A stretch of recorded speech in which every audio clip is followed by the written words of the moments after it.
Dear students, today we start with lecture 19 of Math 303.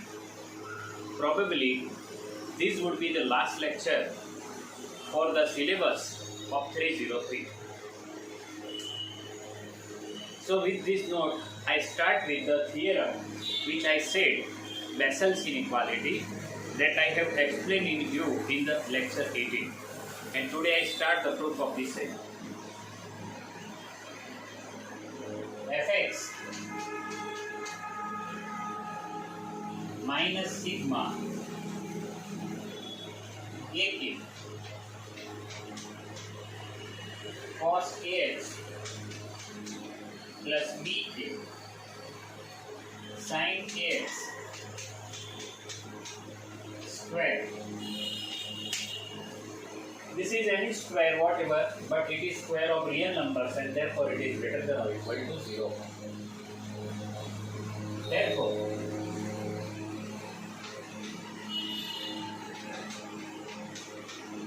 fx square minus 2 times ak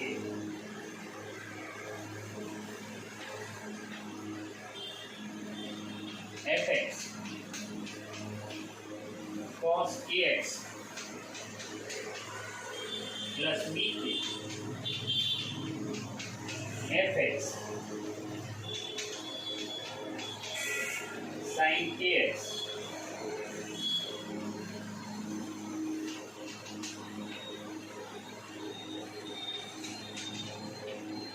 plus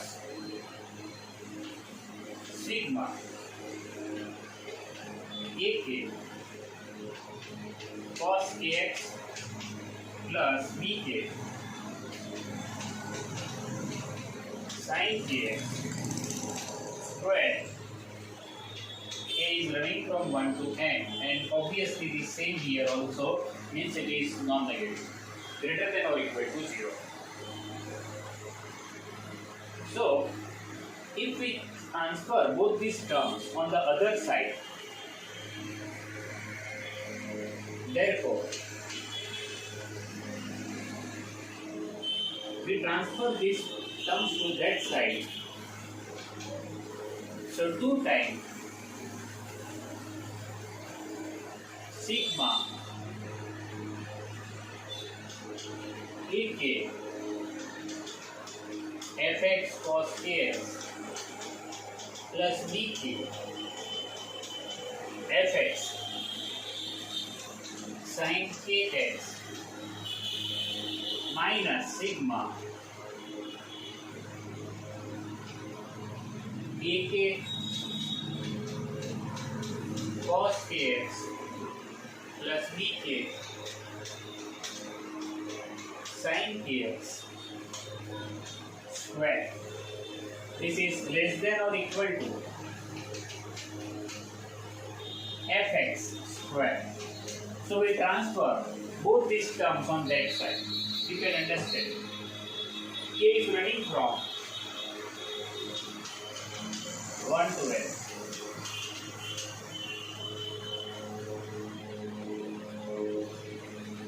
Now if we introduce integration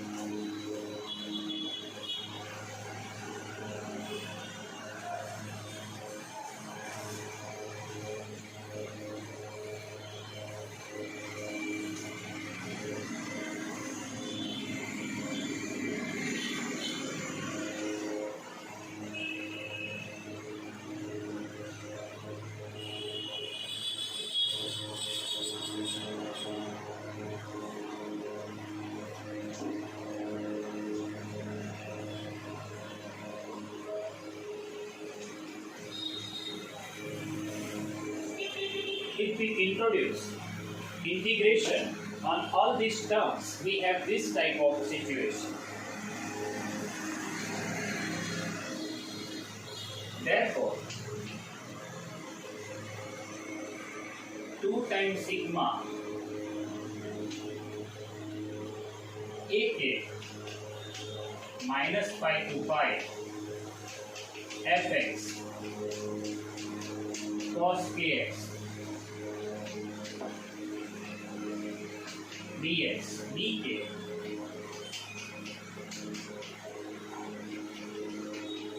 fx sin kx dx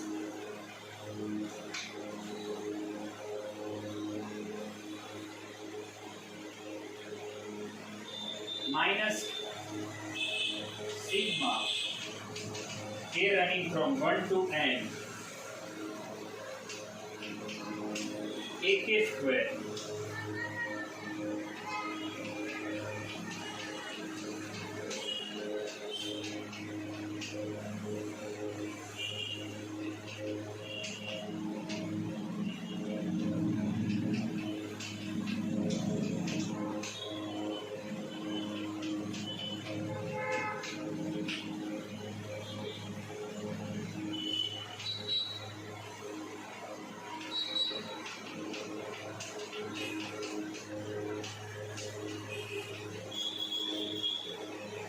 here we have middle terms, but integration of cos kx sin 2x is 0, and therefore it is not in the calculation. Also I have mentioned in my notes also, you can find it there. Now obviously, if you remember the definition of coefficients, Fourier coefficients, this is, what is this? This is pi ak, this is pi bk. Okay? Now we put these values at there. Value of k running from 1 to n.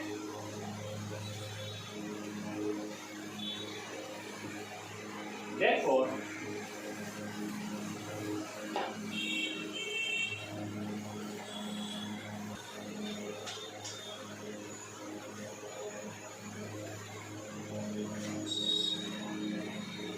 pi sigma ak square plus bk square minus pi sigma ak square bk square, this is less than or equal to minus pi to pi fx square dx. How we find it, I think you understand, but I have to explain it there to you. You know that the value of this integration is pi. You can find it, the initial, I think it was a fifth sum, fifth part of fourth sum or whatever we have done in the first lecture of this unit. Now this is 2 times. How it is? AK pi AK means pi AK square. BK pi BK means pi BK square. If we take pi is in common, so it is 2 pi, like this. Here this is pi, and therefore this value is pi is outside of that, and therefore it is like this. Therefore, sigma AK square plus BK square is less than or equal to 1 upon pi integration minus pi to plus pi fx square dx. This inequality is known as Bessel's inequality. So in exam, they may ask you to state and prove this theorem. Now here, this is Riemann integrable. Therefore, this portion is bounded. Means this sum is bounded.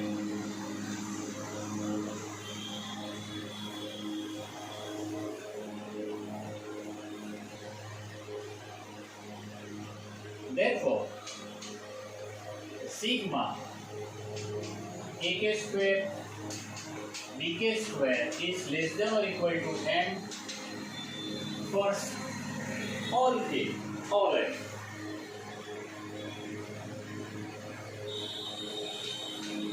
Therefore, this is convergent.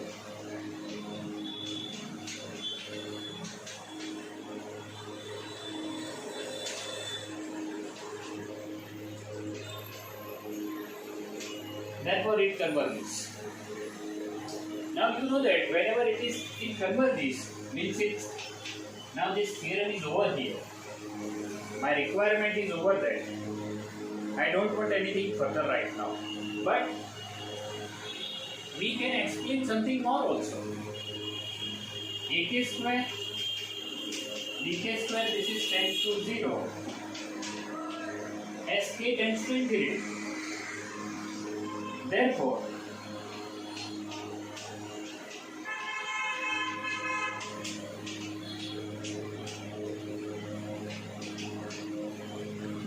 AK tends to 0, BK tends to 0, SK tends to infinity.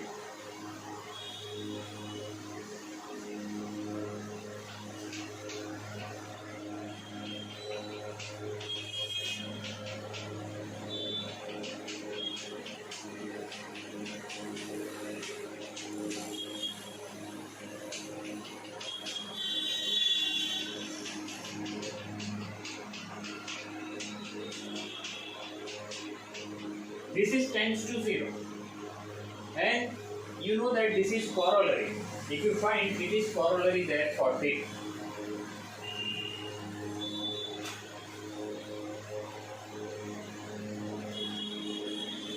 With this paper is over. But there is one Riemann-Leibniz lemma. First read that statement from the note, and I will explain it to you after onwards. So pause this video here for a few moments to read the statement 15 of Riemann-Leibniz lemma.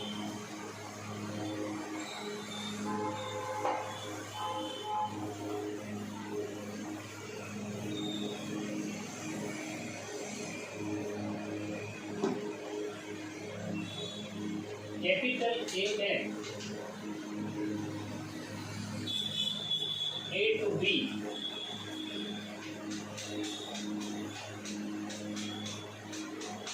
phi x cos nx dx and Bn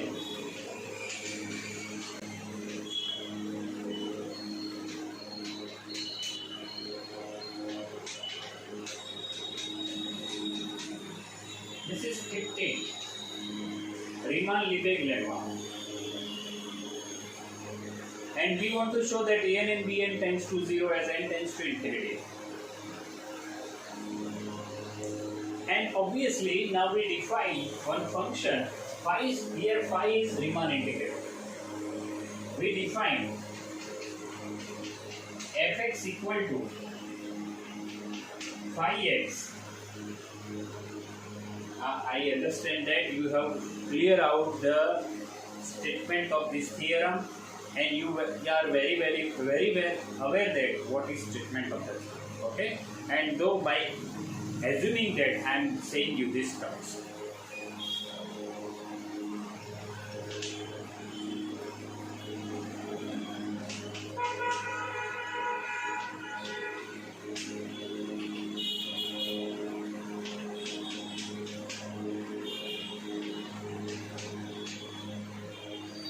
Now we define fx like this, over minus 2k pi to 2k pi.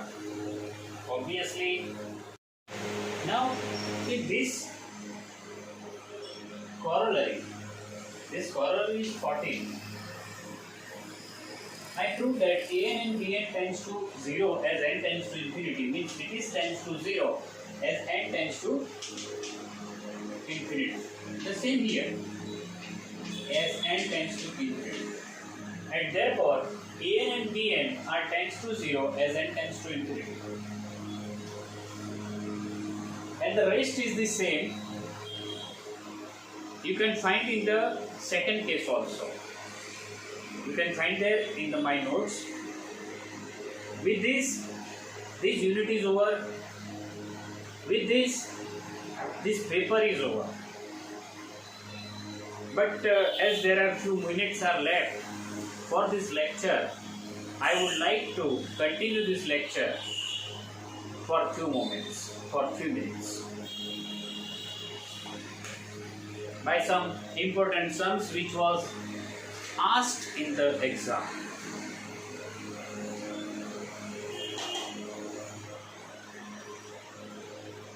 And for that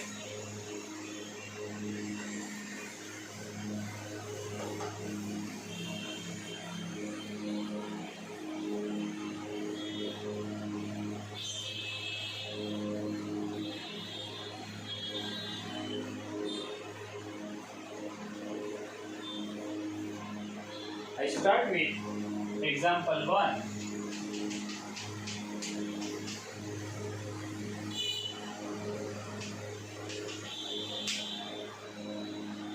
Find complex roots of this equation. Z is r e raised to I theta. Obviously this is 2 cube and therefore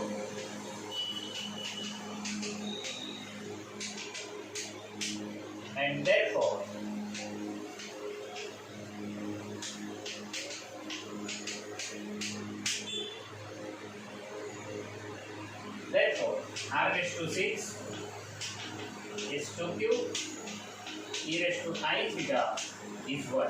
I can say e raised to 2k pi.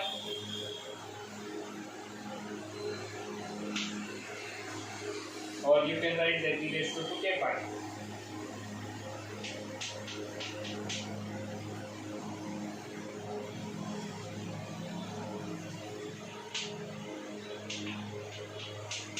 K is in Z. Therefore, r square is 2, r equal to root 2. And here, theta 2k pi. And here we want it is 6 times. Since it is 6 theta. And therefore value of theta is 2k pi by 6. That is k pi by 3. Obviously k is in Z. And therefore solution is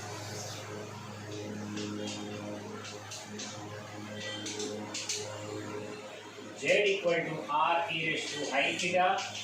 This is root 2 e raised to I k pi by 3. K is in Z. This is will be the solution.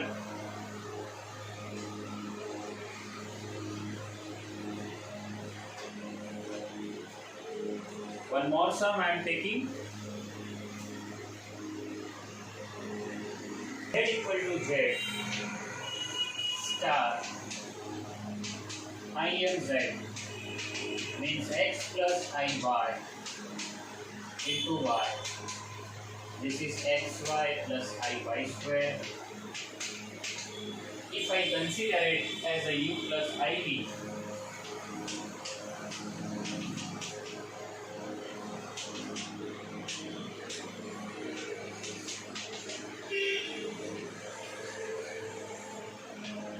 u of x is y and u of y is x. V of x is 0, v of y is 2y. Therefore, ux equal to vy implies